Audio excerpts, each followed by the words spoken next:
Gloire à Jésus! Gloire à Jésus!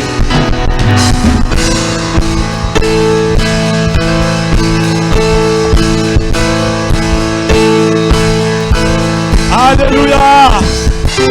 Amen! Amen! Lève ta main encore, bien-aimé. Dis avec moi, Père, ce soir, je veux te voir dans toute ta splendeur, dans toute ta gloire. Je veux te palper. Père, à partir de ce soir, je deviens une extension de ta personne dans le monde entier. Je deviens la plateforme au travers duquel Jésus-Christ se révèle. Merci parce que tu es fidèle. Et merci de m'exaucer. Au nom de Jésus.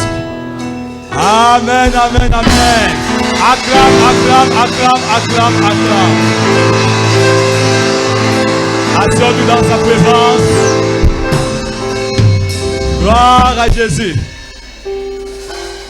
Tous ceux qui ont les problèmes d'estomac, levez la main comme ça. Problème d'estomac, vous êtes nombreux. Hein? Mon Dieu, c'est tout le monde.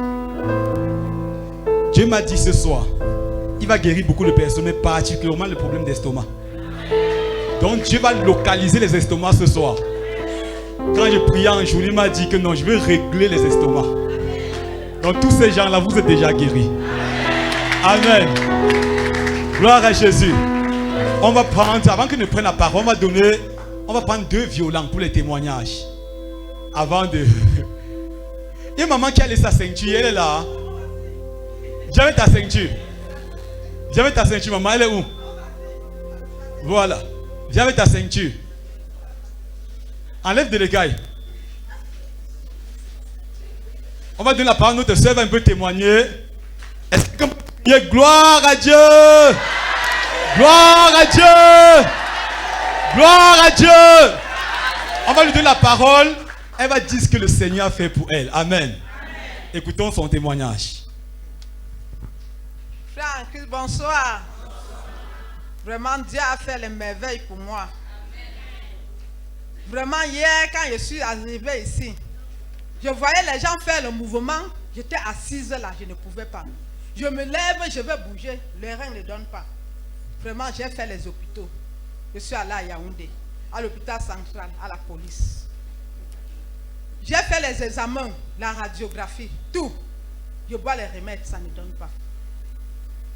Hier, j'appelle ma tante, je lui dis, maman, bonjour. Elle dit, bonjour, ma fille, c'est comment? Elle dit, sauf mes règles que tu connais. Elle dit, ouais. Tu es disponible, ma fille? Elle dit, oui, maman. Elle dit que, trouve-moi à la maison, je vais t'amener chez un pasteur. Elle dit, oui, maman.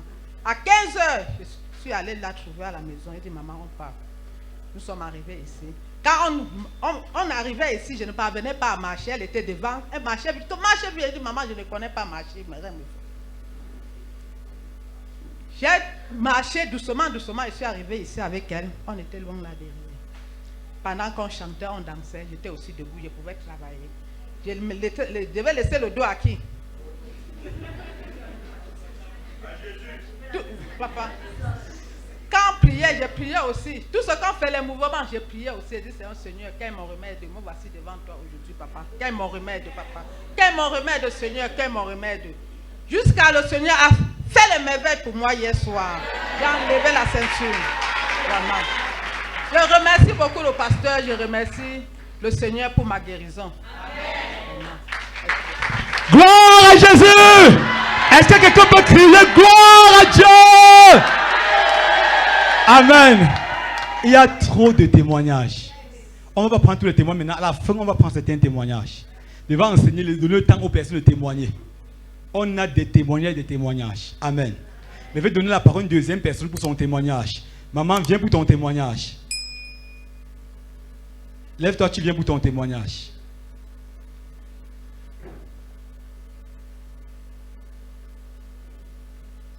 Est-ce que vous pouvez m'apporter ces béquilles là? que Yapo Sebeki. Est-ce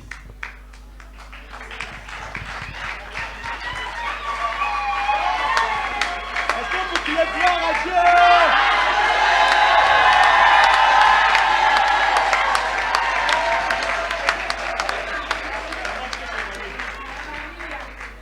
Alléluia. Alléluia. Gloire à Dieu. Gloire à Dieu. J'ai souffert. J'ai longtemps souffert. J'ai fait 1 an. 1 an, 6 mois à la maison. J'ai fait 9 mois chez le masseur. Je suis sortie. Je suis allée chez lui, opéré. Je suis allée à l'hôpital. On a opéré. J'ai fait 5 mois avec. Jusqu'à aujourd'hui. Quand je fais la radio, les vis qu'on a vissé, mon los avec ça donnait. Dernier jour, en partant, je sais que non, il va arriver. On va dire que non, on va retirer les vis, tu vas marcher. J'arrive, je ne peux pas faire la radio. On dit que maman, la vis est cassée dans ton pied.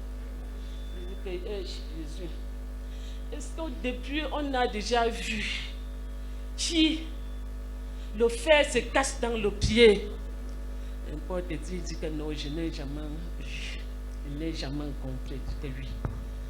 Ma pas est comme ça. Depuis qu'on a opéré le pied, 3 mois, je n'ai jamais sorti aller à la douche. C'est mon mari qui souffre. Il porte mes urines, il porte le sel tout le temps. Je n'ai pas jamais la cuisine, non. Je suis que là, couché. Quand je pars, je dis que non. Mais c'est dit que ne bougez pas. Ne bougez pas, restez que toi tranquille. Ne marchez pas. Je dis que maman, je ne marche pas. Je parle, on fait la radio, on voit que le fer s'est cassé dans mon pied. Il sort. On dit qu'on n'a jamais vu. On va encore opérer. Viens avec 300 000. Je dis que maman, ce que j'ai d'abord dépensé, je ne marche pas. Je donne tout ça à Dieu. C'est Jésus qui va trouver le remède. Chaque jour à la maison, j'ai pris. Nuit et jour. J'ai nuit et jour. Je suis Kangouka. Chaque jour, je suis que dans la prière. Je suis que dans la prière. Mardi, c'est lundi, ma mère m'appelle. Ma mère que j'ai trouvée ici à Bafsam. Elle m'appelle, dit que maman, tu es où? Je suis à la maison. Je dis que ouais, si on pouvait aller chez le pasteur, oh, tu pries sur ton pied là. Je dis que oui, maman, j'ai compris. M'a dit, elle rentre, c'est comment? Je dis que non, je ne peux pas parce que même 5 francs, je n'ai pas. Je n'ai pas chaque jour, mes crédits passent. Jeudi passe et je vois, je reste que comme ça là, je n'arrive pas. C'était ce matin je sors, j'étais dehors.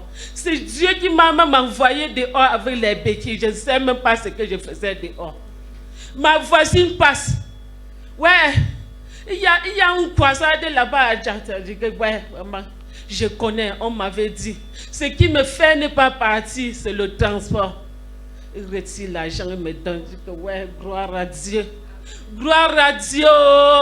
Je prends les 500, j'arrête, je dis à mon mari que ouais, voilà les 500 qu'on m'a donné, ça ne peut même pas me faire aller-retour. Je dis que là où je suis là, j'ai 115 francs dans mon poche. Je suis resté. Que Dieu, tu vas opérer le miracle. Je veux marcher. Même les vis qui sont dans nos pieds, que c'est cassé là, Seigneur. C'est toi. Je laisse tout ça à toi, Seigneur Jésus. Tous les crânes qu'on est en train de me dire, passe par-ci, par-là, là, Seigneur Jésus. Je dis que je ne pars pas. Ma vie à toi. Tu m'as crié et tu ne m'as pas crié handicapé, Seigneur Jésus. Tu ne m'as pas crié handicapé. Je suis sorti comme ça, là, Jésus. C'est toi. Tu avais accepté que je fasse l'accident, Seigneur Jésus. Tous les parcours que j'ai fait, Seigneur, c'est toi qui as accepté. Aujourd'hui, là, Seigneur Jésus, même si tu n'acceptais pas, la vis ne pouvait pas se casser dans mon pied, Seigneur Jésus. C'est là, tu vas retirer, Seigneur Jésus. Mon mari sort pour partir au travail. Je reste, je vois il rentrer encore. Maman, je vois, mon mari vient et dit que j'ai ramassé 500 en rentrant. Il dit que le Seigneur est merveilleux. Gloire à Jésus. Est-ce qu'on peut acclamer le Seigneur? Est-ce qu'on peut acclamer le Seigneur? Gloire à Jésus. Arrête un peu. Maman, approche un peu, approche. Maman, approche. Je sortirai ici là en sautant.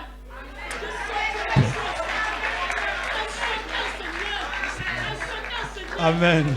Amen. Amen. Je prie et je déclare ta guérison est définitive.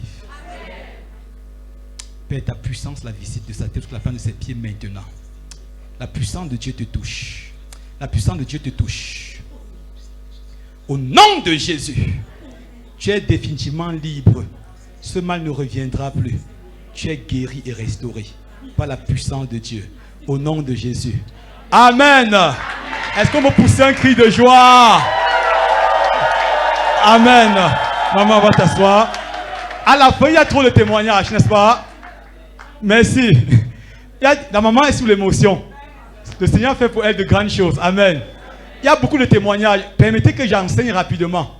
La soirée, c'est normalement on devait faire une soirée de témoignages. Je sais qu'on devait faire des témoignages non-stop. Parce qu'il y a des gens, entre-temps, ont fait les examens, ont réalisé que tout allait bien, n'est-ce pas? Gloire à Dieu.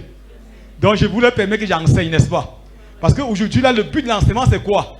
C'est nous aider et aller manifester Christ dans la société. L'évangile n'est pas pour les 4 bâtiments de l'église. Il faut entrer dans les supermarchés, au marché, partout. Et révéler Christ par la démonstration de la puissance. L'évangile, ce n'est pas les spéculations, les théories et vides de sens. Ce n'est pas les mots, les discours faiblement agencés. L'évangile, c'est la démonstration de la puissance. Et le but de ce soir, c'est de t'équiper de puissance. En sortant ici, tu vas nager dans l'onction.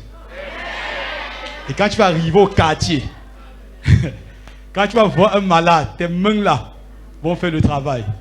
Ta bouche va faire le travail. Amen. Donc le thème de ce soir, c'est quoi? Allez! Dis à ton voisin, allez! Allez! Et guérissez les malades.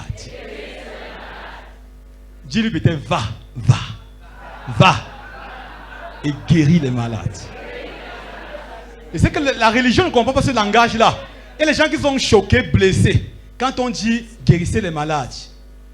Et j'ai vu les gens dire, pasteur, que vous dites quoi comme ça? C'est Dieu qui guérit. Les hommes sont que les pauvres humains, les pauvres misérables pécheurs. Nous sommes que les limités, les humains et ceci et cela. C'est Dieu qui guérit, n'est-ce pas? Moi, j'avais le même schéma dans mon esprit. Jusqu'à ce qu'un jour, Dieu utilise Matthieu 17 pour changer ma compréhension du ministère de la guérison.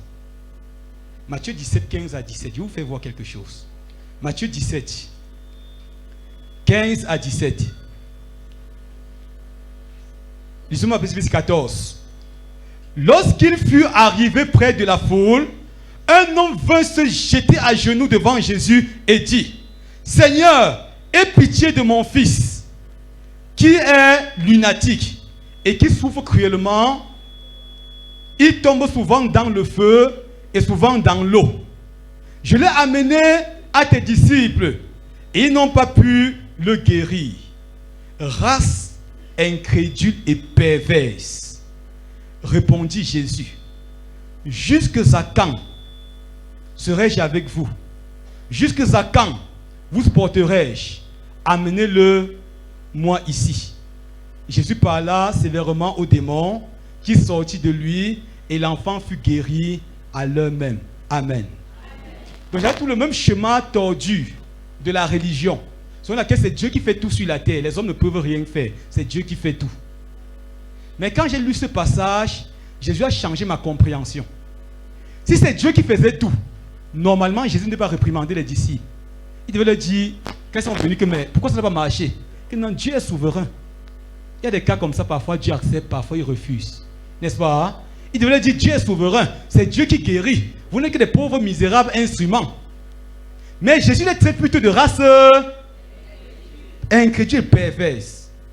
Si c'est Dieu qui fait tout, la réaction de Jésus serait injuste envers les disciples. Est-ce qu'on est ensemble? Si c'est Dieu qui fait tout, Jésus condamnait inutilement les disciples. Jésus attribue l'échec de cette guérison non à Dieu, mais aux disciples. Il n'attribue pas l'échec, il ne dit pas que non, c'est parce que Dieu n'a pas voulu, Dieu a permis comme ça. Il attribue l'échec à qui?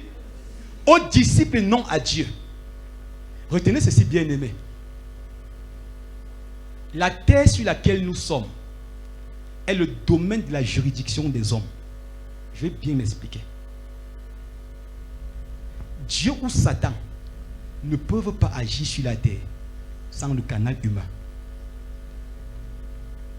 Dieu a volontairement choisi d'agir sur la terre par les hommes. Dieu est tout puissant.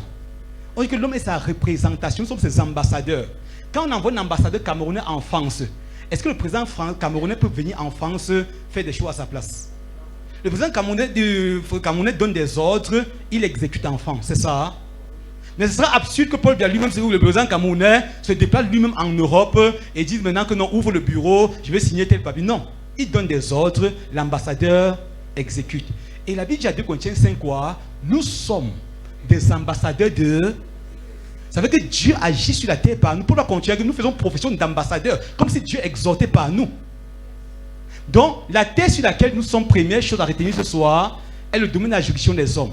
Dieu est tout puissant, mais il a souverainement choisi d'agir sur la terre par les hommes.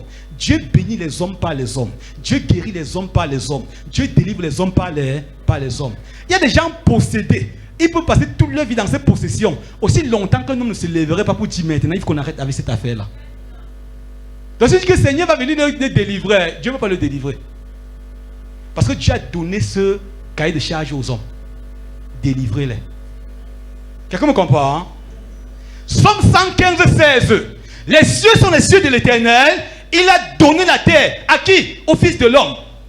Donc tu nous as donné la terre. Il faut intégrer que tu es un instrument que Dieu veut utiliser sur la terre. Dieu peut faire sans toi, mais il a choisi de faire avec toi. Dieu est souverain, mais dans sa souveraineté, il a choisi de faire avec toi. Dieu veut se révéler sur la terre par toi. C'est pourquoi Matthieu, revenons maintenant à Matthieu chapitre 10, verset 7, 8. On dit, il envoie les 12 en mission. Il dit, allez, prêchez la bonne nouvelle. C'est verset 7. Matthieu 17. Allez prêcher la bonne nouvelle. Dit le royaume des cieux est proche. Il dit guérissez. Guérissez les malades. Ressuscitez les morts. Purifiez les lépreux. Chassez les démons. Vous avez reçu gratuitement. Donnez gratuitement. Verset 8. Or, il ne dit pas allez, je vais guérir, que vous-même guérissez. C'est votre Bible. C'est dans votre Bible. J'ai envie qu'on lise les Écritures. Il dit allez. Il peut dire oui, quand vous priez en mon nom, quelque chose va se passer ou bien je vais venir guérir par vous. Il dit vous-même guérissez. Marc chapitre 16, 17, 18. Il dit voici les miracles qui accompagnent ceux qui auront cru. En mon nom, en son nom, Dieu fera. Qui fera? Sont eux. Donc si dorme, Dieu dort. Si tu es dans ta famille, Satan peut tuer les hommes sous tes yeux. Tu as dit, ouais, Dieu, pitié, pourquoi tu laisses ma famille? Je vais te dire, mon ami, je t'ai placé dans cette famille pour régler ces problèmes. Il y a des choses, tu as dit, Seigneur, viens faire. Il va dire, toi-même, fais-le. Il ne fera rien. Ce qui veut dire qu'il va choquer certaines sensibilités. Mais c'est la vérité. D'aussi longtemps qu'un homme ne se lève pas. Et même dans l'Ancien Testament, le peuple était oppressé pendant des années. Oppressé. On dit, enfin, 21, une Déborah qui se leva. Est-ce que Dieu ne pouvait pas faire sans elle? Après on dit Dieu suscita Jephthé. Après puis Gédéon. Pourquoi Dieu passe tout par les hommes? Parce qu'il sait que la terre est le domaine où les hommes agissent. Il a donné la terre. On a dit le premier jour, quand Dieu a créé l'homme, c'est pour dominer la terre. Est-ce qu'on est ensemble?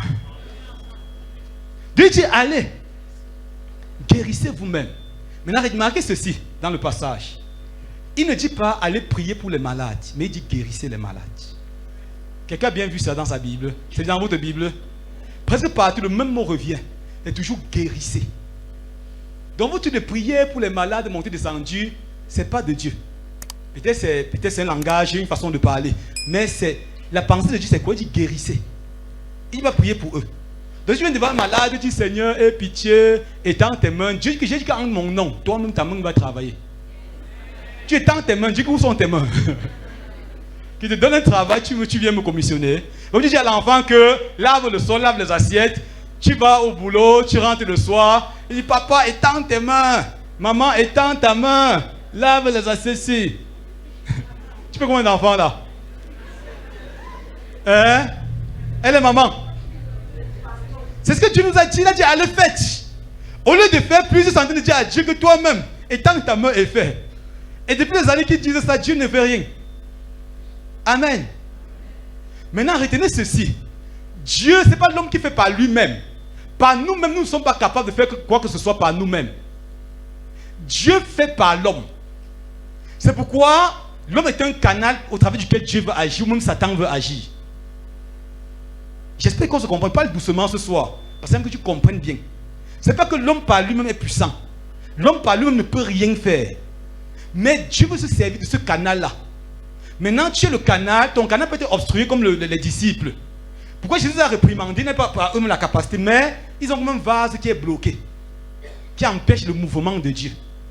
Donc le Saint-Esprit sur la terre cherche des canaux au travers duquel Dieu va régner, Dieu va se manifester. Le but du Saint-Esprit, c'est quoi? Il nous a été donné pour reproduire la vie de Jésus.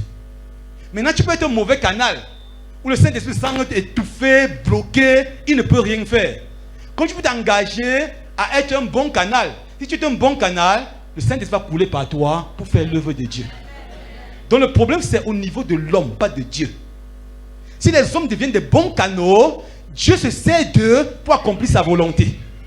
S'ils sont disposés à Satan, il se sert également d'eux pour faire sa volonté. Quand Satan veut détruire une famille, il ne vient pas en tant que Satan, ou bien en tant que les démons. Il utilise seulement quelqu'un qui est bien disposé. Quelqu'un qui est tout jaloux, envieux, colérique, méchant, un cœur bizarre. Vous voyez des gens dans l'église tellement jaloux. Satan localise des gens comme ça. Il les utilise pour faire sa volonté. Maintenant, si toi aussi tu cherches Dieu, tu t'attends à lui, tu es le canal qu'il utilisera. La bonne nouvelle, c'est qu'après cette conférence-ci, Dieu va utiliser plusieurs. Amen. Amen.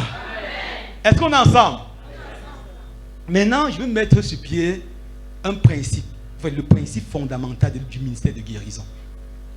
Pour opérer dans la guérison, et que ce soit c'est comme l'école, c'est enseigner comment on va partir opérer désormais. Prochaine conférence, on viendra enseigner sur la puissance. Ça va davantage renforcer ce que tu as reçu. On va encore enseigner, Il y a des choses que tu n'as pas fait jusqu'à présent parce que tu es ignorant. On comprend ça. Il y a eu un passage l'autre jour, n'est-ce pas? Il avait dit vous êtes Dieu, mais vous mourrez comme des hommes. Il y a des choses, tu peux connaître les possibilités que Dieu t'a données. Mais aussi longtemps que tu ne sais pas ce que Dieu a mis en toi, tu vas vivre une vie frustrée sur la terre. Il y a des gens à l'église remplis de potentiel. Mais on n'a jamais pris le temps de les éclairer sur ça. Et le but ici, c'est de t'éclairer. Que tu saisisses ce que Dieu a mis. Et quand tu as sorti ici, le plus grand des sorciers de ta famille va fuir. Amen. Maintenant, pour opérer dans la guérison, il y a 3 choses à retenir au début. Première chose, il faut la conscience de l'œuvre parfaite, de l'œuvre complète, de l'œuvre achevée de Jésus. Donc, si tu veux faire dans la guérison, première chose, tu es conscient que Jésus-Christ, par sa vie, nous a tout donné. Il faut que tu sois conscient de la personne et de l'œuvre de Jésus. C'est le premier élément. Est-ce qu'on est ensemble? Donc si tu ne connais pas qui est Jésus, ce que Jésus a accompli, il sera difficile de tenir face aux maladies, face aux démons. Donc première chose c'est ça. La conscience de la personne et de l'œuvre de Jésus. C'est pourquoi depuis l'autre jour on enseigne sur comme Jésus est venu, il a achevé. On a enseigné, qu'est-ce qu'on a enseigné avant-hier? Non, c'était quoi? Attaché à la croix pour nous.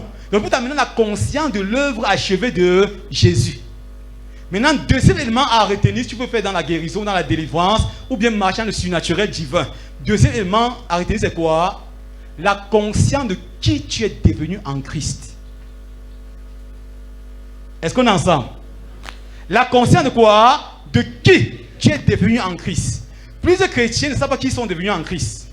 Ils sont devenus chrétiens, mais ils pensent qu'ils sont encore des vulnérables personnes, bizarres, des gens qui commencent à soutenir, leur vie dépend d'un homme, d'une structure. Ils ne savent pas qui est vraiment Christ. Jésus n'est pas vraiment Seigneur. De la conscience de qui tu es devenu en lui. En lui, tu es devenu une nouvelle espèce de personne. En lui, tu as été racheté. En lui, tu es assis dans les lieux célestes. En lui, tu es participant de la nature divine. Tu es un ambassadeur, un représentant du ciel sur la terre, l'extension de Jésus. En lui, donc il faut prendre conscience de qui tu es devenu en lui. Tu n'es pas un pauvre vulnérable comme ça qui va mourir par le cancer ou bien que les sorciers vont bientôt terrasser. Non. Tu es une personnalité divine sur la terre. Un représentant de la divinité au sein de l'humanité. La plateforme sur laquelle Jésus veut agir et donner gloire à son nom, c'est ce que tu es. Vous dites que tu es le sel. Le sel donne la saveur. Tu as le sel, un jour t'étouffer. Que le piment me menace beaucoup. Le piment, s'il te plaît, pourquoi tu m'étouffes? Pourquoi le sel dit ça? Si le piment peut chauffer comme il veut, quand le sel vient, il dit mon ami, calme-toi. Partout où je suis, je domine. C'est ce que tu es. On a compris ça? Prends le jus de grenadine, tu mets le sucre. Il ne sait pas combien manger le sucre. Quand le sel fait son entrée, il dit au sucre, hey! Quand je suis là, tu arrêtes tes histoires là. C'est ça? Et il dit, tu es la lumière du monde. Tu es la lumière qui est pour l'obscurité. Le noir est trop grand. Nous, le climat de la nuit, si c'est trop noir. La lumière a dit ça. La plus petite des lumières, l'étincelle seulement me dit à la lumière que je suis le plus petit dans le royaume de la lumière. Mais je te domine. C'est vrai? Juste l'étincelle. Dis aux ténèbres que là, je suis très petit. Quand la torche vient, perce les ténèbres comme ça. Quand je suis là, tu te soumets. Quand le lampadaire vient alors et quand le soleil vient, la ténèbres sont obligées de disparaître. C'est ce que tu es. Troisième chose à retenir. La conscience de la défaite de Satan. Quelqu'un m'a compris? Vous ne devez pas en termes de conscience, dans les choses que tu as intégrées. Ça va rester dans ton esprit. Tu marches avec cette réalité en toi. La conscience, on a trouvé l'apologie de Satan à l'église de nos jours. C'est Satan est monté, Satan est descendu, les démons vont te tuer, les sorciers sont ceci. Satan a été vaincu. Donc tous ces gens qui nous enseignent sur les mérites de Satan, les techniques, les stratégies de Satan, c'est un ennemi vaincu. Il est sous tes pieds. Maintenant que tu sois conscient de sa défaite. Et j'ai dit le premier jour que Satan a sur ta vie le pouvoir que tu voulais donner par ton ignorance. C'est ce qu'on appelle le séducteur. Il te séduit. Il dit que la fête de Dieu là, attention, attention. Il fait trop de bruit. Quand tu vois ces bruits-là, il t'attaque. Donc il faut que tu sois conscient de la défaite de Satan. Est-ce qu'on est ensemble? Je vais doucement, pour que les gens disent non, tu as trop vite parlé, pasteur. On ne va pas finir le thème, c'est trop long. Mais prochain festival, peut-être on va commencer par là. C'est trop long pour te révéler tout ce qu'il te faut. Maintenant, si tu veux, laissons à ce niveau, c'est les trois éléments là, n'est-ce pas? Maintenant, pour opérer de façon efficace, de façon puissante dans le ministère de guérison, il y a des dispositions intérieures que tu dois avoir. Amen. La première disposition intérieure, c'est quoi? La compassion. Dis à ton voisin la compassion. La compassion. Il y a des choses, il y a des choses de l'extérieur, n'est-ce pas? Maintenant, de l'intérieur, tu es quelqu'un qui compatit. Nous sommes 145, on dit que Dieu est compatissant et miséricordieux. La miséricorde et la compassion sont des mots synonymes. Le cœur penché vers la douleur et la souffrance des autres. Si tu es quelqu'un qui est indifférent, les gens souffrent, ça ne te dit absolument rien. Il sera difficile pour Dieu de t'utiliser. Donc la première chose qu'il te faut, il faut commencer à avoir un cœur qui souffre pour les âmes, qui a mal quand les autres ont mal. Les gens ont mal, ça ne dit absolument rien. Insensible. Et ce manque de compassion qui a fait à l'église que plusieurs leaders religieux voient les fidèles comme leur petite boutique.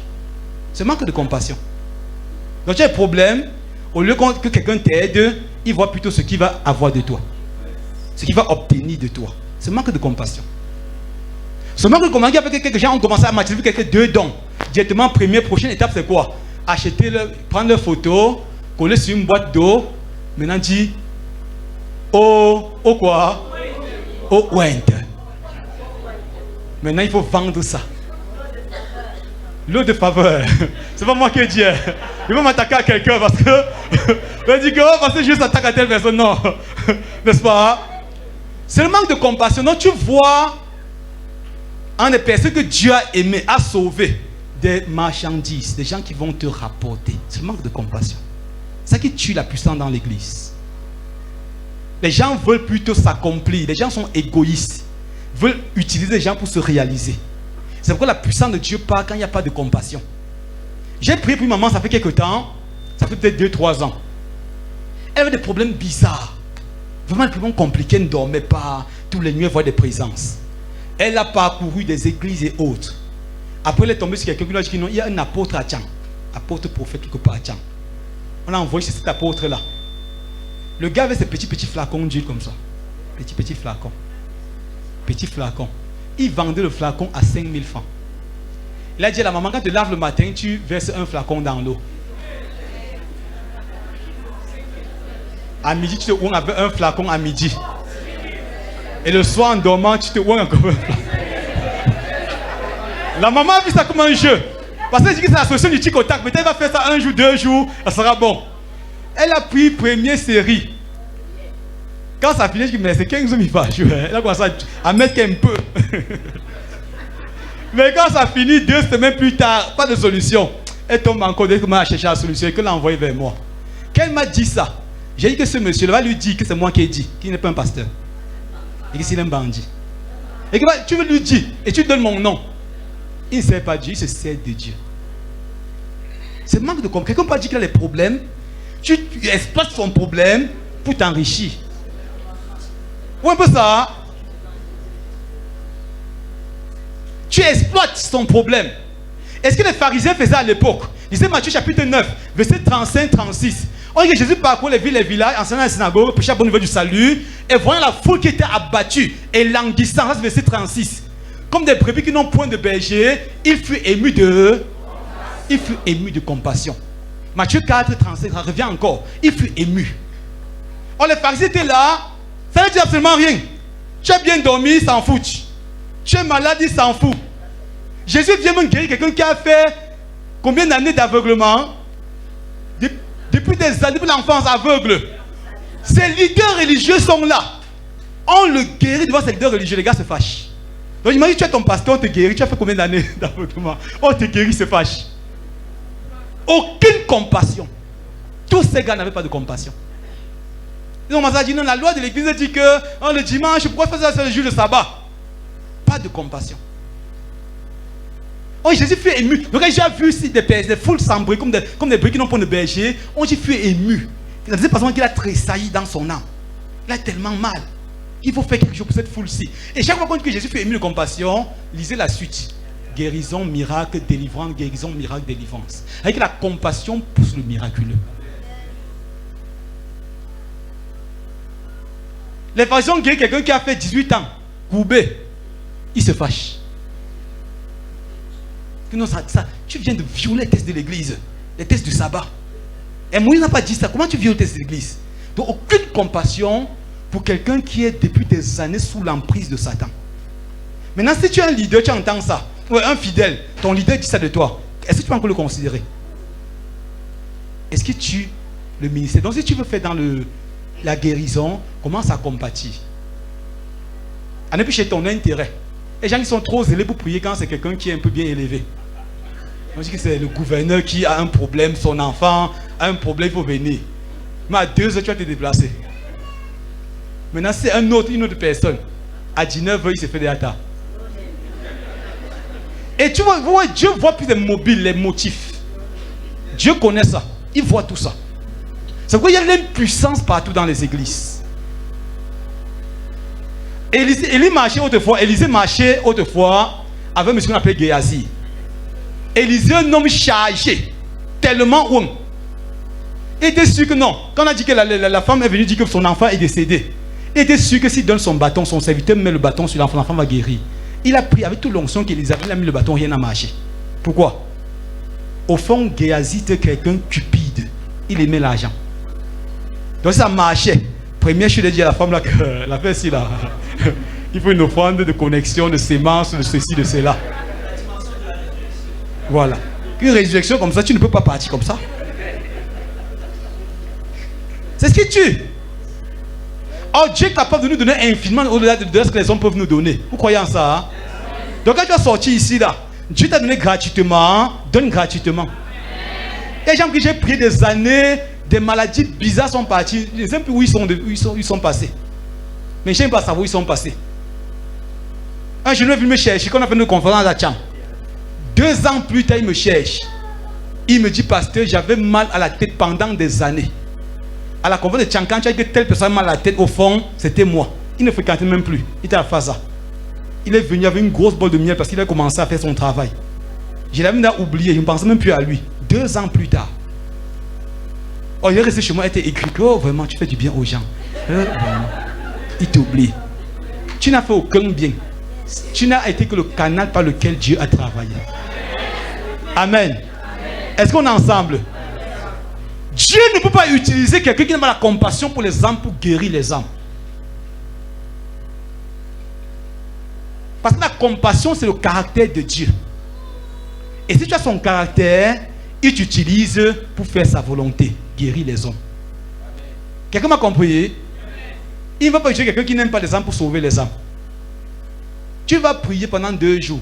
Appelle les gens, la sueur va couler, Dieu ne va rien faire. Parce qu'il connaît ton cœur. Amen. Dis à ton voisin la compassion. On ne va pas trop insister là-dessus. Revenons au deuxième élément. Deuxième élément qu'il te faut si tu veux, quand tu vas sortir d'ici, c'est la soumission et la dépendance totale au Saint-Esprit. Quelqu'un m'a compris? Donc je parle seulement ce soir, il n'enseigne pas. La soumission et la dépendance totale à qui? Au Saint-Esprit. C'est le Saint-Esprit qui est l'auteur de la guérison divine. Maintenant, pour que tu sois le vase au travers duquel il guérit, que tu sois soumis, tu lui sois soumis. Tu n'es pas soumis au Saint-Esprit, il ne va pas t'utiliser quelqu'un de rebelle, quelqu'un qui a ses schémas tordus dans la tête, quelqu'un envieux, jaloux. Il sera difficile qu'il se serve de toi. Pourquoi tu as besoin de quoi? De la soumission et de la dépendance totale. Les gens veulent faire dans la guérison, chasser les démons, mais chercher le lutigie. Ils veulent une lutigie. Quand tu vas aborder, tu vas commencer par dire Dieu miséricordieux, Père compatissant, bon en bonté. Maintenant, deuxième chose, tu dis Seigneur, je confesse mes péchés. Si j'ai péché, pardonne-moi et quoi. Maintenant, troisième chose, le feu et le sang. N'est-ce pas? Qui fait souvent ça ici? Le sang. Ouais, un peu. Donc c'est un schéma mécanique, routinier, vide de puissance. La guérison n'est pas une affaire de schéma. Même les pieds, les disciples qui marchaient derrière Jésus voulaient l'utiliser. Jésus arrive quelque part, il prend la poussière, il met sa salive, il met sur les yeux de quelqu'un, il garde l'objet à guérison. Pierre va noter ça, waouh, il a copié, n'est-ce pas? Jésus arrive au prochain cas. Jésus met plutôt les doigts dans l'oreille. Il dit, mais tu changes chaque jour. Troisième cas, Jésus prononce une parole. Quatrième cas, Jésus dit que va voir le sacrificateur. Il voit comme Jésus varie. Pierre fait comme il a déchiré sa lutigie, il a jeté. Et c'est pas l'affaire de lutigie. Elle vient aimer. C'est pas une affaire de lutigie. Or, plusieurs personnes veulent dire qu'ils veulent chasser, guérir les malades. Ils ont le lutigie mécanique. Non. Il veut être soumis au Saint-Esprit. Regardez Jésus. Aucun cas ne ressemblait à l'autre. Il a mis la salive un jour sur la poussière. Est-ce qu'il a encore répété ça? Jamais. Il y a d'autres cas, il n'a pu faire la même chose. Pourquoi? Parce que pour le cas spécifique, Dieu lui avait dit, voilà ce qu'il faut faire. Est-ce qu'on est ensemble? Un autre, il a dit, va se laver au reservoir de Siloï. Donc, il fonctionnait par ce que le Saint-Esprit dit. Aucun cas ne ressemble à l'autre. 2 personnes peuvent avoir le cancer. Pour l'autre, pour le guérir, il faut donner plutôt un coup de poing sur le cancer là. Et pour l'autre, il faut plutôt proclamer une parole. Je suis sérieux. Que voir un homme comme Simi Wigilward ou bien Kenneth Hagin. Ces gens qui ont passé le temps à donner des coups aux malades. Parce que Dieu leur disait. Lisez leurs livres ou bien les anciennes vidéos qu'ils ont tournées. Parfois, quand j'avais un ventre, on dit que c'est un cancer. Kenneth Hagin donne un coup de poing. Boum, les gens crient. La personne tombe, il se lève, il est guéri.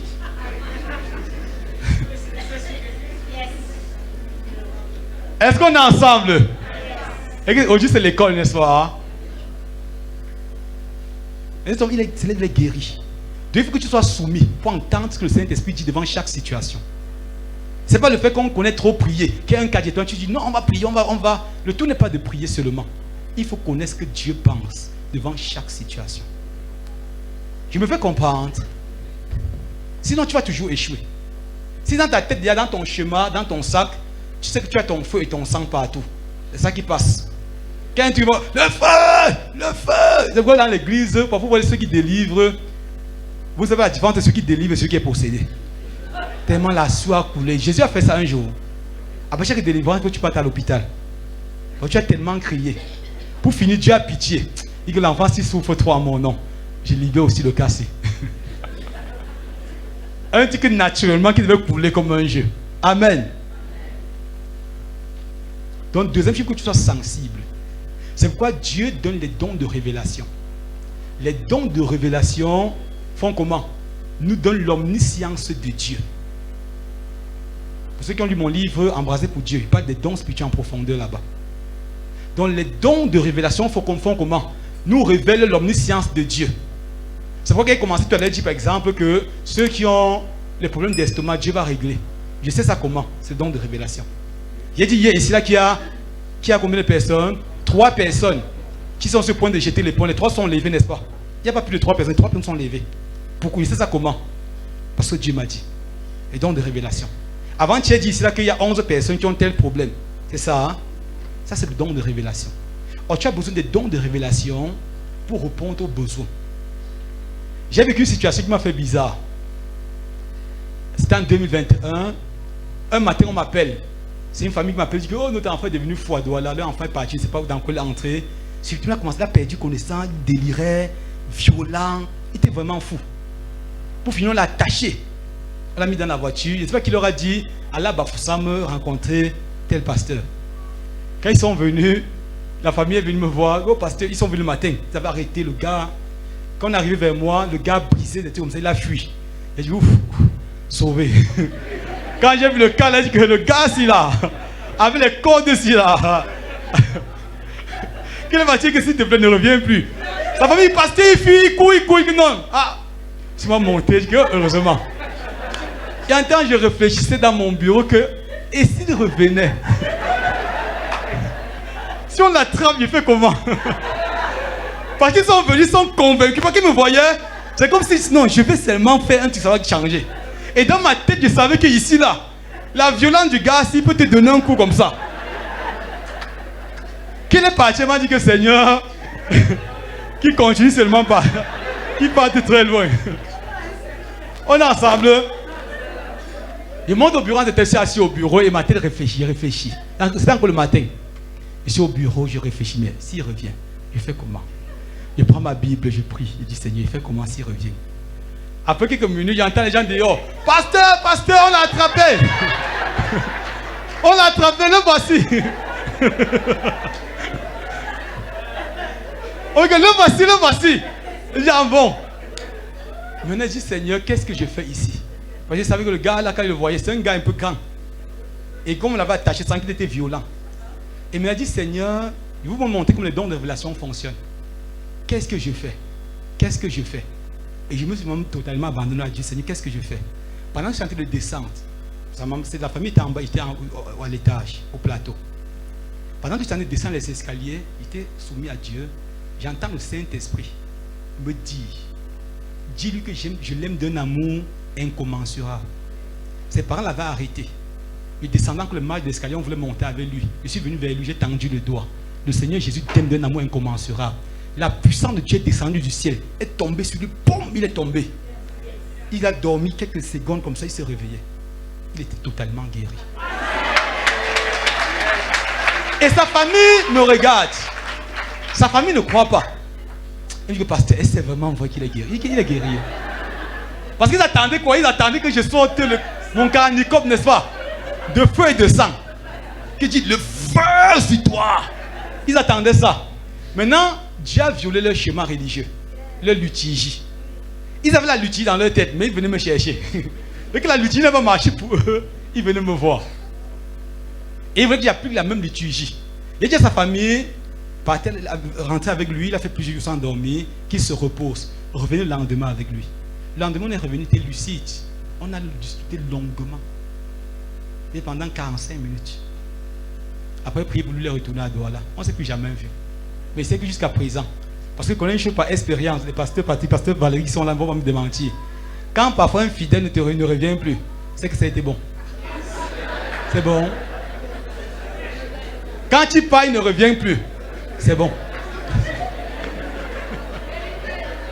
Parce que quand c'est pas bon, tous les jours, 6 heures, pasteur, minuit, pasteur, 2 heures, pasteur. Donc quand il va, il ne revient plus, il dit waouh, c'est vraiment, ça a marché. Et un jour, tu rencontres 2 ans plus tard, oh papa, c'était moi à l'époque là. Donc je rends gloire à Dieu pour ça. Donc le deuxième élément, c'est quoi? C'est la dépendance, la soumission au Saint-Esprit. Et le Seigneur va prendre le temps de te tuer. De tuer totalement ta personne pour régner en toi. Beaucoup de personnes ne peuvent pas entendre. C'est parce que le Saint-Esprit, en fait, il y a trop eux-mêmes. Ils sont pleins d'eux-mêmes. Est-ce qu'on est ensemble? Le Saint-Esprit ne règne pas où l'homme règne. Quand un homme règne déjà trop sa propre vie, il est difficile que Dieu se manifeste. Pour que le Saint-Esprit commence à me parler de façon claire certaines choses, il a fait que Dieu me tue progressivement. Qu'il me tue pas des choses très compliquées. Pas des déserts bizarres. Et plus tu meurs, plus tu réalises l'impuissance, tu réalises la futilité de ton être, plus le Saint-Esprit grandit en toi. Amen. Quand quelqu'un est trop sûr que c'est moi le grand ici, c'est nous qui décidons, Dieu ne peut pas faire avec lui. Il utilise les hommes qui sont morts. Est-ce qu'on est ensemble? Troisième élément, on va arrêter à ce niveau, au niveau de la compassion. On peut venir au troisième point. Hein? Troisième élément qu'il te faut si tu veux aider les personnes, c'est l'enseignement de la vérité biblique au sujet de la guérison. Si tu veux guérir des personnes, délivrer des personnes, tu dois connaître l'enseignement biblique à ce sujet. Si tu n'as pas l'enseignement biblique, parce que c'est l'enseignement qui va créer la foi en des personnes. Quand tu vas voir quelqu'un à la maison qui est malade, tu ne viens pas seulement prier sur la base de rien, il faut quelque chose de consistant sur lequel sa foi sera bâtie. Tu viens seulement que, oh, vraiment on est venu prier pour toi. Oh Seigneur, fais ceci, fais cela, ça sera difficile. Mais quand tu prends la parole de Dieu, tu dis voilà ce que Jésus a fait. Voilà l'œuvre de Jésus. Voilà la révélation de la parole sur la maladie. Voilà, il ne dit pas ces meurtres, nous sommes guéris. Il dit en son nom, on va prier, les malades seront guéris. Est-ce que tu crois? Si la personne est vraiment éclairée, ça le dispose et sa foi est fondée sur quelque chose. C'est pourquoi personnellement, quand quelqu'un vient me rencontrer, je lui expose l'enseignement biblique sur la guérison. S'il ne croit pas en ça, il ne prie pas. S'il ne croit pas en ça, on arrête à ce niveau. Parce qu'il ne croit pas, rien ne peut se faire. C'est quand la personne croit que Dieu opère. On est ensemble? Donc tu dois connaître. Donc prends tout ce qu'on a dit depuis l'autre jour au sérieux. Tu dois connaître ce que Dieu dit au sujet de la guérison. Tu dois peut-être avoir les 6 dans ta tête. Est-ce que Dieu peut guérir? S'il ne peut pas guérir, tu es sûr qu'il guérit. Il a dit dans sa parole, voilà ce qu'il dit, voilà ce qu'il dit, voilà ce qu'il dit. Et tu vas communiquer ce qu'il dit aux personnes qui viennent te voir. Tu vas venir à l'église, tu prêches sur les offrandes, après tu vas prier pour la guérison. Ça, c'est difficile que les gens soient guéris. Quelqu'un me comprend? Hein? Tu vas parler de tout et de rien. Après tu vas prier pour les malades. Aucun malade sera guéri. Parce qu'il n'y a pas un support sur lequel le foi est bâti. Par pitié, Dieu peut accorder que guérison, n'est-ce pas? Mais dans la normale, ce n'est pas ça. Il faut révéler l'enseignement biblique au sujet de la guérison. Donc, dis-lui que Jésus guérit. Il a dit que si je prie pour toi, en son nom, tu seras guéri. Et tu dis avec confiance, pas en hésitant. Maintenant, c'est le nom de Dieu qui est en jeu, pas ton nom. S'il n'est pas guéri, ça ne te regarde pas, ça regarde Dieu. On se comprend. Hein? J'ai vu plusieurs personnes qui n'ont pas été guéries. Ça fait quoi? C'est le nom de Dieu qui est en jeu. Mais que tu sois sûr que tu as révélé ce que Dieu pense, ce que Dieu dit. Est-ce qu'on est ensemble? Donc prends sur toi de connaître l'enseignement de la parole au sujet de la guérison. Quelqu'un m'écoute très bien. Hein? Une femme m'a rencontré, il faut que je fasse beaucoup de témoignages comme ça. Une femme elle a fait 20 ans. 20 ans de confusion. Elle allait d'église, monastère, marabout, féticheur, elle a parcouru. Elle connaissait les noms des pasteurs, des prophètes par cœur. Elle a voyagé. Elle dormait, elle était tourmentée, elle sentait des esprits. On ne cherchait pas à chasser ces esprits. Elle est venue un jour dans mon bureau. Elle s'est assise, elle m'a dit, on m'a envoyé vers toi. Elle a commencé à me donner son palmarès, n'est-ce pas, des choses qu'elle a fait, comment elle a marché. Quand elle m'a dit ça, j'ai commencé à faire comment? À lui enseigner, à dire ce que Jésus a fait. J'ai pris Colossiens chapitre 2, verset 13, 14, 14, 15. Et il dit, il a effacé, je lui ai montré comme Jésus a effacé par sa mort l'acte déshonorant te condamnait, comme que tes grands-parents ont fait, que tes parents ont fait, par sa mort à la croix, Jésus a effacé. Il a pris Satan et les démons, tous ceux qui te tiennent, il les a fait ceci, il les a vaincus, il a enlevé le pouvoir sur toi. Pendant que je parlais, encore il m'écoutait, il avait les yeux, me regardait. À un moment donné, il a poussé un cri, on n'a pas prié. Il a poussé un cri, waouh, commencé à crier, waouh, trembler. Après, il est revenu en elle. Elle me dit, pasteur, qu'est-ce qui s'est passé? Il dit que tu viens d'être délivré. Elle s'est levée depuis ce jour, elle m'a dit, pasteur, ça fait plus de 20 ans. Et pour montrer que ça fait plus de 20 ans, elle a amené les membres de sa famille. Elle a amené ses cousins, les gens de Yaoundé. On n'a pas prié. Il était en train seulement de révéler ce que Dieu a fait. Et je parlais d'une certaine assurance. Et parlais avec une certaine autorité. Ce que Jésus a fait. Il a fait ceci, il a fait cela. Il a pris des démons ancestraux, générationnels, héréditaires. Il a fait. Il les a attachés, il les a livrés. Il t'a libéré. Pendant que parlait le cri, les démons là sont manifestés, sont partis. C'est pourquoi tu dois connaître l'enseignement de la parole. Regardez les Écritures. On dit que Jésus parcourait les villes et les villages, enseignant dans la synagogue, prêchant la bonne nouvelle du salut et guérissant. Pour que l'ordre, c'est chronologique, n'est-ce pas? Il enseignait, il guérissait. L'inverse ne se fait pas. C'est pourquoi quand tu dis que tu veux faire la guérison, il faut connaître ce que Dieu dit au sujet de la guérison. Si tu as des points de vue, tu viens enseigner tes points de vue, tes idées tordues religieuses, ça sera difficile. Dis ce que Dieu dit. Si tu remets la parole de Dieu en question, ça sera difficile. Marc chapitre 16, verset 20. On dit s'en allait prêcher. Le Seigneur travaillait avec eux. Il accompagnait la parole. Pas les miracles, n'est-ce pas? Il accompagnait quoi? Sa parole. Pas les miracles. Marc 16, 20. On dit ils sont partis prêcher partout. On dit Dieu travaillait avec eux. Il accompagnait sa parole par des miracles. Donc quand les gars prêchaient la parole de Dieu, pas leur point de vue, pas leurs idées, pas leur doctrine, pas les convictions de leur système religieux, ils prêchaient la parole et Dieu maintenant confirmait la parole qu'ils prêchaient par des miracles. Dis à ton voisin, prêche la parole. Il y a des idées que nous faisons toujours comme ça. Chaque personne a sa façon de faire. Toutes ces façons de faire, c'est les hommes qui ont créé ça d'abord. La première chose, c'est d'abord la parole. Au commencement, la parole.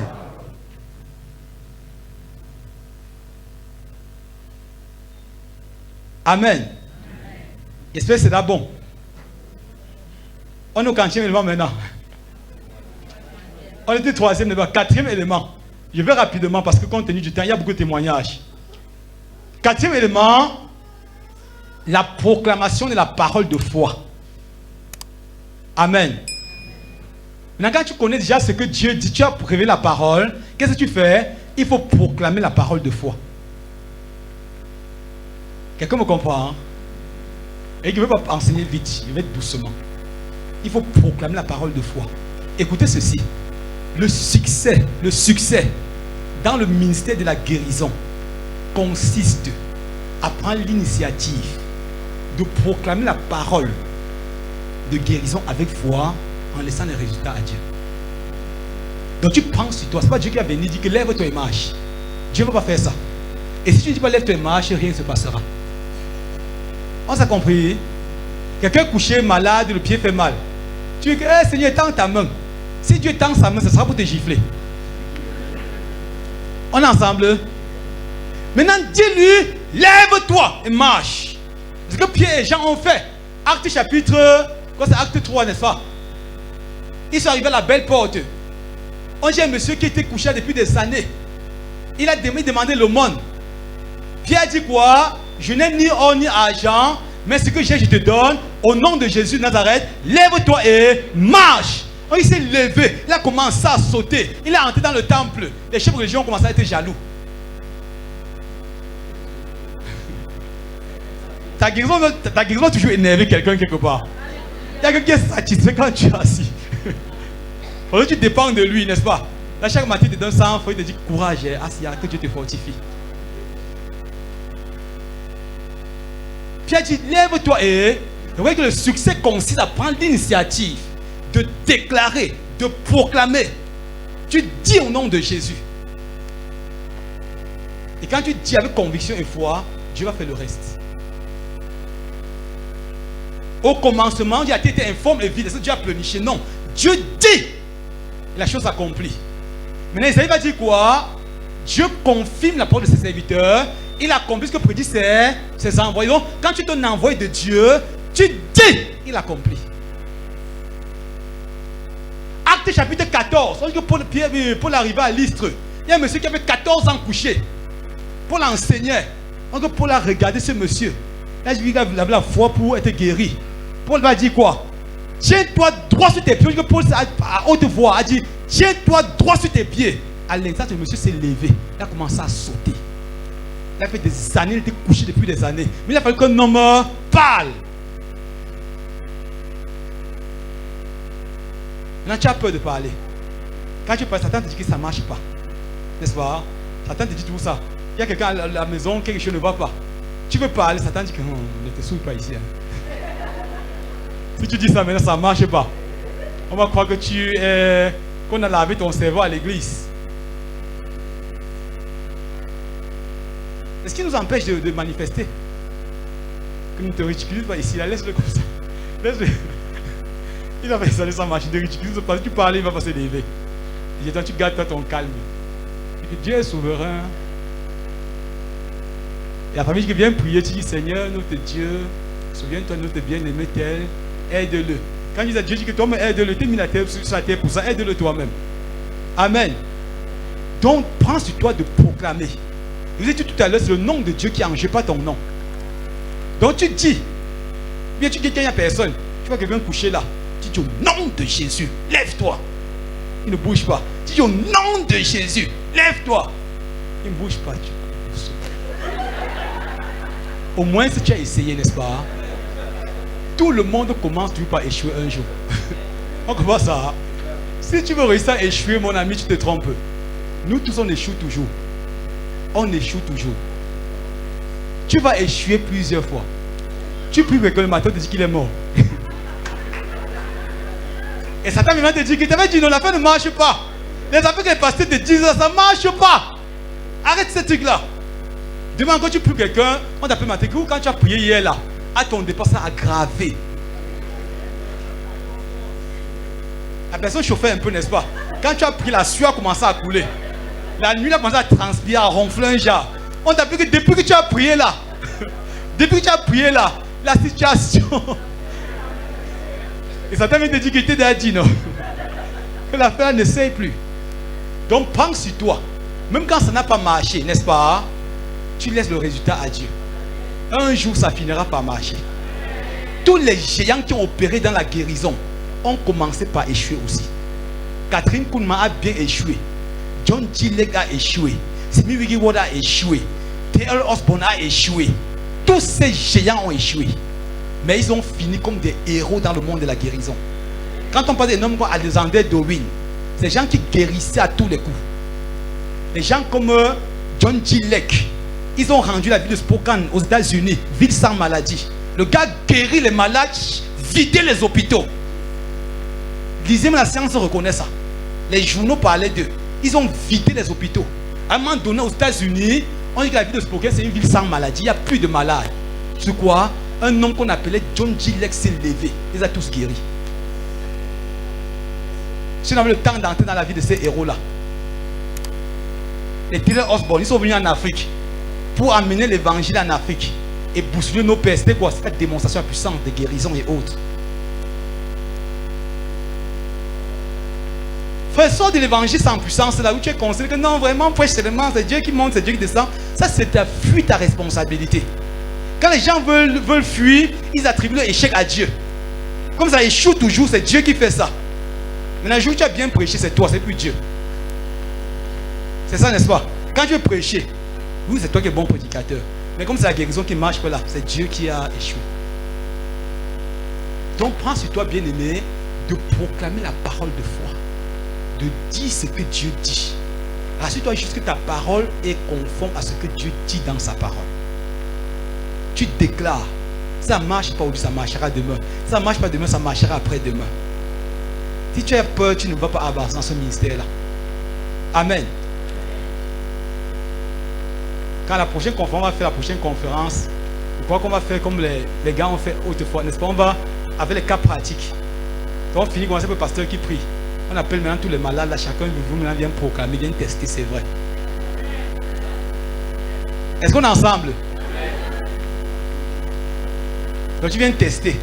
Tu dis oui, c'est la fête du pasteur. C'est le pasteur qui fait ça. Et le miracle qui a commencé, ceux qui auront, pas un pasteur, ceux qui auront cru. Donc on enseigne, on va amener les gens couchés sur des lits. Est-ce qu'on va faire les jours qui viennent là? Amen. Quand Maurice Cyril, dans les années 70, allait en Afrique du Sud, il a pris tous les serviteurs de Dieu, il les a enseignés pendant des jours. Il a demandé qu'on amène les malades de tous les côtés. Il a communiqué l'onction à tous ces hommes-là. On a guéri les malades, tout genre de maladies, tout genre. Il est rentré. Mais ce qui est choquant dans l'histoire, c'est que les pasteurs ont cru que, comme Maurice Cyril l'a fait, après Maurice Cyril, ils sont partis encore inviter les malades. Ils ont essayé, ça n'a pas marché. On reviendra sur l'onction. Comment l'onction fonctionne? Quelqu'un peut opérer sous ton onction. On comprend ça? Hein? Tu peux travailler avec quelqu'un, tu opères sous son onction. Quand Maurice est parti, les gars sont venus, oh, on a guéri tous les malades. 3 semaines plus tard, ils ont appelé les personnes partout. Revenez, revenez. Campagne d'évangélisation, les paralytiques venaient, chaises roulantes venaient. Ils ont appelé, les gens étaient nombreux. Les gars ont crié sur la tête déjà, au nom de Jésus. Les paralytiques ont regardé comme ça, que mais, qu'est-ce qui ne va pas? On reviendra plus tard sous l'onction. Je vous dirai comment l'onction fonctionne. C'est pourquoi tu vas chercher l'onction pour que quelqu'un opère aussi sous ton onction. Dans les gars, on va opérer sous l'onction de Maurice Cyril. Un homme va passer toute sa vie dans la présence de Dieu. Tu es là, tu blagues tout le temps, tu joues. Tu peux opérer sous son onction pour un temps, mais pas pour toujours. Dis à ton voisin, prochaine conférence, on parlera de l'onction.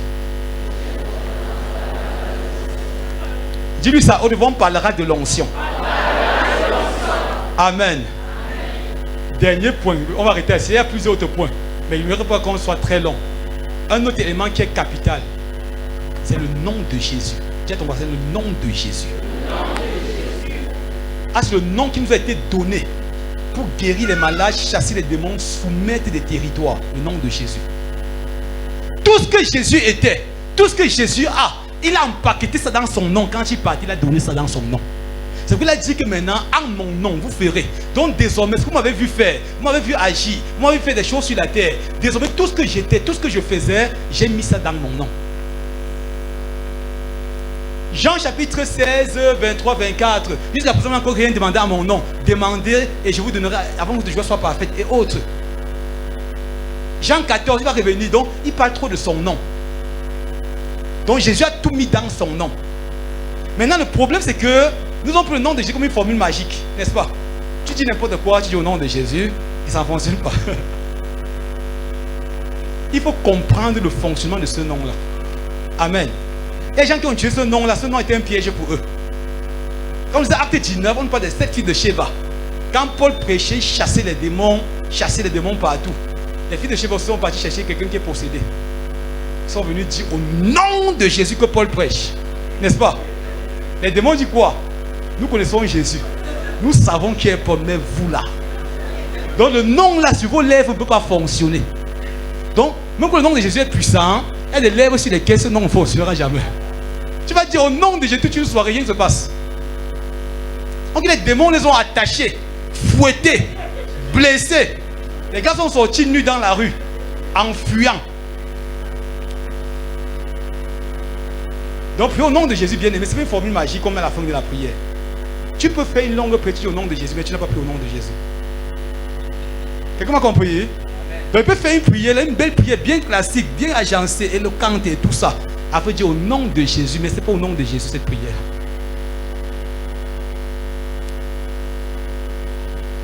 Le nom de Jésus, c'est une formule liturgique qu'on dit à la fin de la prière. Quand Paul arrive à Acte chapitre 14 là, quelqu'un était malade, un boiteux couché depuis des années. Il n'a pas dit au nom de Jésus. Il dit tiens-toi droit sur tes pieds. Il n'a pas dit au nom de Jésus, mais il avait pris au nom de Jésus. Quelqu'un me comprend, hein? Dans le nom de Jésus, on reviendra là-dessus plus tard. On va entrer dans les profondeurs de ce nom. Donc Paul a dit tiens-toi. Vous êtes un homme de Dieu, souffre sur quelqu'un, il est guéri. Il a pris au nom de qui? C'est au nom de Jésus. Maintenant, que veut dire prier au nom de Jésus? On va seulement donner un petit aperçu, n'est-ce pas? On reviendra là-dessus. Prier au nom de Jésus, c'est prier en étant soumis. à son caractère, à sa nature et à sa volonté. Un, son caractère. Jésus est comment? Il est amour. Jésus est comment? Il est saint. Jésus est comment? Il est pur. Jésus est comment? Il est véridique, il est juste. À son caractère, n'est-ce pas? Maintenant, si tu n'as pas ces éléments de la vie de Jésus dans ta vie, tu vas prier, mais ce n'est pas en son nom. Et ça, c'est comme on comprend. On dit que Jésus est saint. Mais toi, tu es là depuis, à l'église, tu guettes seulement les filles. Servir Dieu, c'est le moyen d'exploiter des personnes. Manipuler, coucher les femmes. Au nom de Dieu. Faire des pratiques bizarres. J'ai entendu que dans la ville maintenant, les gens parfois prennent des personnes, des habits, mettent de l'huile partout sur leur corps. Pour un peu ça, c'est au nom de Jésus. Quelqu'un qui fait des trucs comme ça, il va crier au nom de Jésus, rien ne se passera. Parce qu'il n'est pas soumis au caractère de Jésus. Je ne sais pas si on me comprend. Moi, je ne parle pas vite parce qu'il faut que tu comprennes ça, que tu intègres ces vérités bien. Parce qu'après, les bons prix que toi, tu peux faire tout ce qu'on a fait ici, tout ce qu'on a dit ici. En attendant qu'on va venir enseigner sous l'onction, la puissance et autres. Amen. Jésus a dit à Jean 14:30, le prince de ce monde vient, il n'a rien en moi. Maintenant, tu peux avoir tout de Satan en toi, tu pries au nom de Jésus. Tu es là, tu voles, mensonge, mentis même pour rien. Là, c'est contraire au caractère de Jésus. J'ai dit que le prince de ce monde qui est Satan, il n'y a rien en lui. Est-ce qu'il n'y a pas les choses de Satan en toi? Si les choses de Satan en toi, ça va bloquer l'opération du nom de Jésus. Peut-être que je ne me comprends pas bien. Donc les petits jongleurs que tu fais de temps en temps, là on met l'argent, tu jongles, tu fais un peu, tu vois, personne n'a vu. Avec oh Seigneur, vraiment, tu nous aimes, vraiment, tu es amour. Dieu reste, mais toutes ces petites choses-là tuent l'autorité du nom de Jésus dans ta vie. Les fausses blagues. Les comédiens maintenant, Jésus est le nom de leur comédie, n'est-ce pas? Ils jouent avec ce nom-là. Tu vois ça, tu es devant, tu dis, je t'ai imposé la main de les pieds au nom de Jésus. Des trucs bêtes comme ça. Ça tue l'autorité de ce nom dans ta vie. Tu joues avec ce nom. Qu'est-ce que ça fait? Ça tue l'autorité. Maintenant, comme tu as trop blagué avec ce nom-là, quand tu es devant un démon maintenant, tu as dit au nom de Jésus, les démons, quand tu blagues toujours. Regarde ces blagues suivantes. Maintenant, il blague, il dit vrai. Il blague cette fois-ci, il dit vrai. Quand tu vis dans le mensonge, par exemple, la Bible appelle Satan le prince du mensonge. Donc tu es un grand menteur. On dit le prince du mensonge s'appelle Satan. Maintenant, les démons qui possèdent quelqu'un là, ce sont ses agents. Mais comment tu veux chasser tes frères? On dit au démon qu'au nom de Jésus sortez. Satan dit que mais comment tu fais ça à tes collègues? Parce qu'ils mentent, toi aussi tu mens. Ils volent, tu voles aussi. Ils entretiennent l'impudicité, l'impureté. Tu le fais aussi. Comment tu veux les chasser? Il y a des choses que tu vas faire qui vont tuer l'autorité de ce nom dans ta vie. Amen. Revenons vite à la nature. Jésus est qui? Il est Dieu. C'est sa nature. Maintenant, quand quelqu'un conteste la divinité de Jésus, il est difficile que le nom de Jésus opère dans sa vie. Quelqu'un me comprend, hein? Il y a des sectes, par exemple, comme les témoins de Jéhovah. Ils disent que Jésus n'est pas Dieu. Conséquence, ils ne croient pas à la guérison, ils ne croient pas à la délivrance, ils ne croient pas au miracle. Donc si tu es là-bas, tu es possédé, tu seras possédé parce que Jésus revienne. Personne ne va te délivrer. Pourquoi? Parce qu'ils contestent la divinité de Jésus. Quand tu contestes sa divinité, sa nature, il est difficile que ce nom opère dans ta vie. Tu me fais comprendre.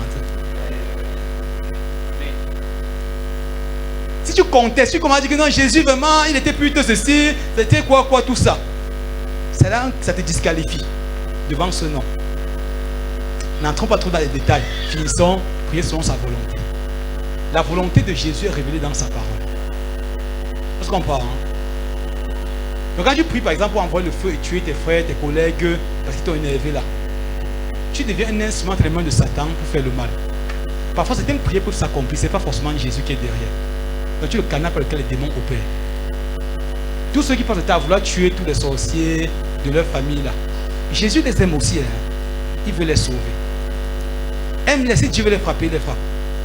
Un niveau d'amour, même de manifestation de pureté, où Dieu va juger, va le juger à cause de ta vie. s'il ne se repent pas. Maintenant, les petits comptes, tout le temps, on est partout. Maintenant, on prie pour tuer des personnes, envoie le feu sur eux. Il y a quelqu'un qui s'en tient plus, mais il dit que non, David a fait ça, vraiment, mon ami. Jésus a changé les données. Matthieu 5,44. Mais je vous dis, aimez vos... bénissez ceux qui vous mourent. Faites du bien à ceux qui vous haïssent. Priez pour ceux qui vous maltraitent et qui vous persécutent. Jésus a changé les données. Aime-les, Dieu va faire le reste. Quelqu'un m'a écrit ce matin, dit que non, parce que tu as dit que c'était gens vont tomber dans nos familles. Et ça veut dire que Dieu continue les gens. Non, c'est pas ça. Tu vas donner une orientation de prière. Il y a des gens qui sont déterminés à te tenir. Dieu peut faire qu'ils perdent le contrôle de ta vie. Ce n'est pas la volonté de Dieu qui t'oppresse. Donc Dieu peut briser leur autorité sur ta vie. On comprend, hein? Je réponds ça à la personne. Amen. Est-ce qu'on est ensemble? Est-ce que tu es prêt ce soir? Et que si tu voulais plus parler ce soir, c'est comme ça qu'on parle, comme une école. L'école de ministère après 4 jours, n'est-ce pas? Maintenant, quand on va revenir, ça va dépendre de toi, la prochaine conférence. Ça va dépendre de toi. On prend le temps maintenant de dire la suite. Comme le nom de Jésus. Pourquoi le nom de Jésus est même devenu puissant? Comment est-ce que ce nom fonctionne? Quel est le mystère qui est attaché à ce nom? Amen. Compte tenu du temps, on va prier. Parce qu'il y a beaucoup de témoignages. Je ne veux pas qu'on rentre très tard. Il y a beaucoup de témoignages, n'est-ce pas? Donc le nom de Jésus bien-aimé, comme j'ai dit tout à l'heure, il est donné pour ce nom de Jésus. Le nom de Jésus a l'autorité, le pouvoir sans frontières. Ce nom change les situations, les circonstances défavorables. À la mention du nom de Jésus, la Bible dit quoi? Tout genou fléchit dans les cieux, sur la terre et les cieux, sur la terre, c'est les trois mondes. Donc, quand le monde du ciel là, quand il dit au nom de Jésus, les anges, les séraphins, les 24 vieillards, tous fléchissent. Quand on vient sur la terre, le domaine des hommes, n'est-ce pas? Même en enfer, les démons même se soumettent. Rien ne résiste. Avec que Dieu lui a donné le nom qui est au-dessus de tout nom, n'est-ce pas?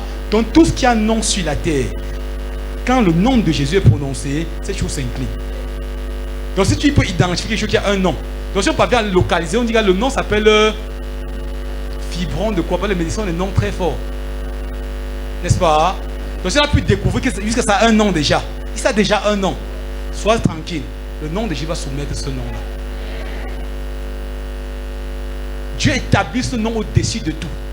Maintenant, si tu fais tout ce qui est dit de ce nom-là, donc tu es soumis à sa nature, son caractère, sa volonté, ce nom va opérer sur tes lèvres. Tu ne peux pas dire un démon il ne sort pas. Il ne peut pas résister. Plus tu seras soumis, plus tu seras transformé, tu auras le caractère de Jésus, plus son autorité va grandir dans ta vie. Plus tu te sens, plus l'autorité de ce nom grandit dans ta vie. Donc deux personnes peuvent dire au nom de Jésus pour une situation. Quelqu'un dit au nom de Jésus, rien ne se passe. Quelqu'un d'autre dit au nom de Jésus, c'est changé. Donc pour tous ceux qui disent que c'est Dieu qui fait tout là, arrêtez ces histoires-là. Pourquoi les démons fouettaient le fils de Sheba si c'est Dieu qui fait tout? Dieu voulait qu'on les fouette? Non. C'est qu'il n'y a pas les dispositions qu'il fallait. Je réinsiste encore, tu peux être un impudique. Tu es dans le péché de l'impudicité. Après, il dit non, Dieu est souverain. Dieu n'est pas souverain. Le jour où tu vas parler aux démons, tu vas savoir que tes collègues existaient. On te dit, on ne nous fait pas ça. Tu peux pas faire ce que nous faisons, tu nous chasses. Il y a des choses pour lesquelles, quand après la conversation, il faut que tu sortes de ça. Tu peux pas faire des mélanges, n'est-ce pas? Tu sais, Dieu, tu veux un gris-gris pour opérer. Et que nous disons une fois que le prix que les gens payent pour chez Satan pour venir servir Dieu, là, le même prix, il peut payer ça pour se consacrer. C'est vrai, hein? On doit voyager au Bénin. Tous les contours des voyages, des mois de voyage là. Tu peux t'asseoir chez toi, tu pries. Tu fais 2 mois dehors, tu vas chercher la puissance où? Assois-toi chez toi devant Dieu. Tout le temps tu consacres pour faire des trucs partout là. Mets ça devant lui. Mets cette énergie là devant lui. Il va te ouvrir des onction authentiques. Sans aucune condition. Les gens entre guillemets l'onction, mais ils sont obligés tout le temps de faire des trucs bizarres. Détourner les enfants, défiéger les filles, faire ceci, coucher les femmes. Après on dit c'est l'onction. C'est pas l'onction. De Dieu est saint bien-aimé, il ne peut pas se contredire. On dit que quiconque invoque le nom du Seigneur Jésus-Christ, qui se détourne du péché, qui s'éloigne du péché. Maintenant tu vas dire non, vraiment Dieu, vraiment nous sommes que des faibles humains. Arrête ça. Le Saint-Esprit est venu te donner la capacité de vivre le genre de vie de Dieu, de vivre les standards de Dieu pour ta vie. C'est la raison pour laquelle il a élu domicile en toi. Et si tu ne pouvais pas faire certaines choses hier, par le Saint-Esprit, tu peux tout parce qu'il te fortifie. Donc ne te justifie plus. Les gens sont des péchés, après on les attaque, non, vraiment tu me juges, vraiment nul, tu es montré que tu es plus spirituel que qui? Si quelqu'un te dit encore ça, dit que je suis plus spirituel que toi. Amen. Si un chef religieux te place encore devant, te dit que tu montres que tu es trop spirituel, dis que je suis spirituel. Dis-lui, je suis vraiment spirituel. J'ai dit ça à un homme dernièrement. Comme tu vois, je suis vraiment spirituel, trop chargé. Trop chargé. Va dire que c'est un orgueilleux, je suis chargé. Par contre, dire qu'il est un orgueil spirituel, ça ne change rien, je suis spirituel. Amen. Parce que les gens veulent faire des bêtises comme ça pour culpabiliser les autres. Ils vivent dans leur bêtise et ils viennent dire un faux truc pour te culpabiliser. Tu montres que tu es trop sain, n'est-ce pas? Tu as dit que tu ne bois pas, n'est-ce pas? Donc tu montres que tu es plus sain que nous, n'est-ce pas? Dis-lui que je suis vraiment plus sain que toi, frère. Quand tu nous vois là, tu ne me vois pas toi-même. Dis-lui, ça ne te justifie plus. Arrête de te justifier. Dis-lui, je suis sain que toi, frère. Je suis spirituel, hautement spirituel. J'ai aimé un homme appelé Smith Wigglesworth. Il a dit un jour que je suis 1000 fois plus costaud à l'intérieur que à l'extérieur. Il était chargé. Et ça se voit dans sa vie. Amen. Apprends à parler ce langage-là. Qu'aucun religieux ne te culpabilise. Qu'aucun religieux ne te culpabilise. On comprend ça? Hein? Si tu es spirituel, dis-lui que je suis vraiment spirituel. Amen. Si tu dis que comme tu as vu Dieu, tout ça, je n'ai pas seulement vu, il dort avec moi. Il dort en moi. Amen. Quelqu'un m'a dit, les gens font comme si on avait Dieu dans leur poche. Il n'est pas seulement dans ma poche, même dans mon cœur. Encore plus proche, c'est mon cœur. Amen. Dis à ton voisin, je suis chargé. Tiens-toi debout ce soir, on va prier. Amen.